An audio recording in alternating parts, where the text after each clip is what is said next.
We're up here on top of Mount Mossy, just waiting for the sun to rise. Day 2 of the Northville Placid Trail is in the books. Well, life doesn't get much better than this open ridge walk on Jay Mountain, and we're at the summit of Lower Wolfjaw, our 8th high peak of the day here on the Great Range Traverse. Well, it's 4:30 a.m., heading a big slide today, and it's negative 4 degrees here at the parking lot. Bushwhacking our way up Green Mountain, and I have to say, the trees are winning this fight today. Well, the sun is shining and the wind is whipping here up on Haystack. Next stop, Saddleback Cliffs. Cock-a-doodle-doo from the summit of Rooster Comb. Scarface might be the most underrated hike in the entire park. 60-mile-an-hour winds up on Hurricane. Very fitting, cruising up the Bald Rock slab here on Bald Mountain. Standing up here on the summit of Catamount Mountain, Iroquois, Mount Van Hovenberg, Skylight, Santanoni. You're listening to the 46 of 46 podcast.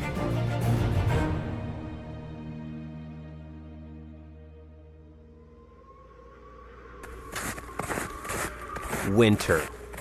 Snowy days followed by even snowier nights. Multiple feet of fresh powder as far as the eye can see. And temperatures so low they often need a small hyphen, or a negative sign if you will, right in front of the number. Whew. It gets cold up here in the wintertime. But such is life in February here in the Adirondack Mountains. And while winter activities have their own fun and their own enjoyment, like snowshoeing and winter hiking and skiing, around this time of year I always say to myself, you know, I could really use some sunshine and some warmth in my life right now. So, with that in mind, and as we approach this oncoming sub-zero week we have ahead of us, I felt it would be fun to throw it back to some warmer times. Days when the temperature was far above 0 degrees. So for this episode, we're throwing it back to the final day of spring, June 20th, 2020.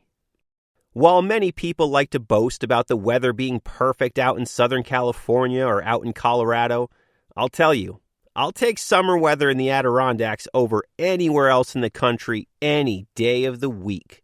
Sure, our 6-month winters are brutal here, and they're really long, and they're really brutal, and they're just so long. What was I talking about again? Oh yes, summer in the ADK. It was a beautiful sunny mid-70s day, like most summer days here. Though technically spring, but at this point, we'll call it summer. I was heading out on the trail with some frequent hiking partners that you've heard mentioned many times here on the podcast, Mr. Jonathan Zaharik and Miss Kira Schaefer. A few days earlier, Jonathan had asked me if I wanted to bushwhack up Green Mountain with him and Kira, and knowing very little about the hike, I said, sure, why not, as I tend to do when my schedule allows. So that morning, Jonathan picked me up at my house in Lake Placid around 7:30 a.m., and then on to Keene Valley we went as we headed towards the trailhead for the 45th tallest peak in the Adirondacks, Green Mountain. Of course, trailhead is used quite loosely in this scenario, and since there's no trail whatsoever up Green, it was time to do some bushwhacking. Green Mountain is the 45th tallest peak in the state with an elevation of 3,960 feet, taller than both traditional high peaks, Nye Mountain and Cooksacraga. Though there is no trail to the top of this mountain, our plan for today's roughly 8-mile, 3,000 feet of elevation gain adventure was to take the Hopkins Direct Trail straight up to the summit of Hopkins Mountain first, where we'd hike up and over the top, along the Hopkins North Giant Trail, before meeting up with a drainage where we would leave the trail and head into the trailless woods up to the summit. A day filled with scratches and broken tree limbs as we bushwhacked our way through the thick woods that make up the mysterious Green Mountain. So Jonathan and I drove to Keene from Lake Placid as he played me many different songs from his many Spotify playlists, always desperately asking if I liked the song we just listened to, as he is also one to do. And then we stopped at Marcy Field to pick up Kira so we could all ride in one car. Unaware that we'd be driving up some serious backwoods mountain roads to get to the trailhead, this eventually made a lot of sense as to why we were picking Kira up instead of just meeting at the trail. And most people aren't aware of Green Mountain, period, or that it's taller than multiple official high peaks here in New York. And since it also doesn't have a trail up it, it possesses a real mysterious quality about it. So mysterious that despite Kira growing up in Elizabethtown and Green being listed in the High Peaks book as being in Elizabethtown, she had never even heard of it. A mystery mountain in her own backyard, you could say. So up we went. No, we weren't hiking yet. I'm talking about driving. The trail we were taking today to make our way to Green first began with a trip up Hopkins Mountain, and we opted for the Hopkins Direct Trail, as some call it, which involved quite a bit of driving up a backwoods dirt mountain road called Phelps Brook Road to get to the trail. One of those roads where you're worried that your car may bottom out at various points, and then you say to yourself, I don't know if this is actually a road. But it is. Just clearly a very minimally traveled road. And why would anyone travel it much anyways, though? I mean, it goes up a mountain. Though I guess many roads around here go up mountains as well. And as we slowly made our way up the Phelps Brook Road in Jonathan's Subaru, winding our way up the curvy dirt road, we saw something huge up ahead, on the road directly in front of us. What is that? We stopped and tried to figure out in our minds what we were looking at sprawled across the mountain road. It was enormous. Way bigger than a man. It was a giant beech tree. You guys thought I was going to say Sasquatch, didn't you? It's okay. I know that's what you guys thought that I was going to say.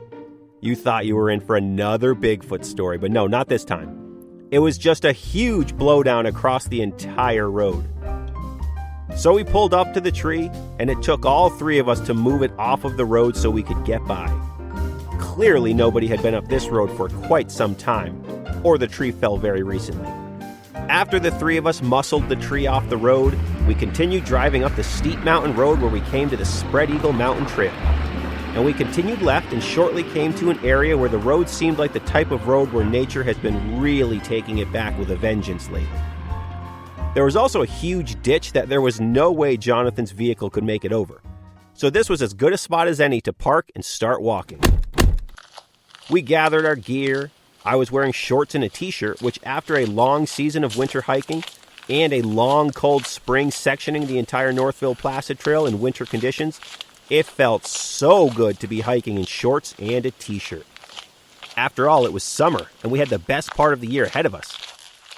Too bad right now it's February, and winter is not going anywhere anytime soon. But I'll think about that later. Back to summertime now in my mind. All right, here we are. It is basically summer in the ADK. We made it. A nice sunny day. Going to go up Green Mountain today, which is the 45th tallest mountain in the Adirondacks, taller than multiple high peaks, which is cool. However, there is no trail to the top of this mountain, nor is there a herd path, so it will require some off-trail traveling, a nice bushwhack to get us to the top. But first, we're going to head up Hopkins Mountain, a nice little stroll to the top of this mountain, which I hear has a terrific view, so that's cool. And then from there, we'll go up and over, and eventually we'll come to a specific drainage where we'll bang a left and climb up to the summit of Hopkins. Here we go. We started hiking along the very uneven, rocky, muddy, weedy road, looking for the trail to go into the woods. And there was no sign. We were just looking for what appeared to be the obvious trail. After being unsure and passing what we felt was the trail, we kept walking to see if we'd come across a different trail, but quickly looking at the woods, it was clear that we found the trail, so we backtracked maybe 100 feet and went into the woods. And within 60 seconds, we were sweating. Whew! This trail is only 0.9 miles to the summit of 3,156-foot Hopkins Mountain. Piece of cake, right? Wrong. Well, it wasn't difficult. It just never lets up for even a second. Up, up, up. 1,100 feet of gain in 0.9 miles. It's sure to get anybody's heart pumping.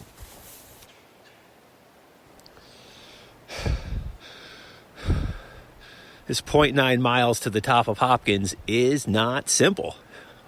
I think it's like 1,100 feet of gain over 0.9 miles. So yeah, it's a swift kick in the pants to start the day off. But that's good.